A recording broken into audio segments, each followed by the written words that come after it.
Hello বন্ধুরা, আজকে আবার চলে আসলাম আপনার সাথে নতুন একটা রেসিপি নিয়ে। আমি আজকে বিনস দিয়ে পরোটা বানাবো। আমি কিভাবে বিনস পরোটা বানাচ্ছি আপনারা দেখতে। বয়েল করার জন্য দিয়ে দিয়েছি, সাথে অল্প লবণ দিয়ে দিয়েছি যাতে ভালোভাবে বয়েল হয়ে যায়। ভালোভাবে ঢাকা দিয়ে রেখেছি। এটা নামিয়ে নিই। বয়েল হয়ে গেছে, নামিয়ে নেব।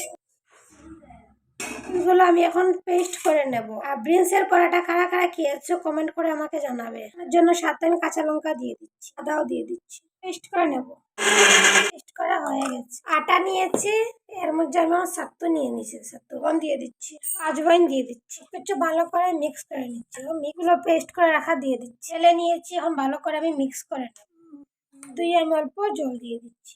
ডলাটা কমপ্লিট হয়ে গেছে আমার। আমি এখন পরোটা বানিয়ে নেব।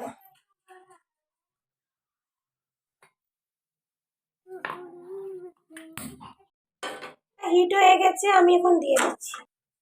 ঘি দিয়ে দিচ্ছি। হয়ে গেছে আমার পরোটা বানানো, আমি নামিয়ে নিচ্ছি। আমার রেডি হয়ে গেছে পরোটা বানানো।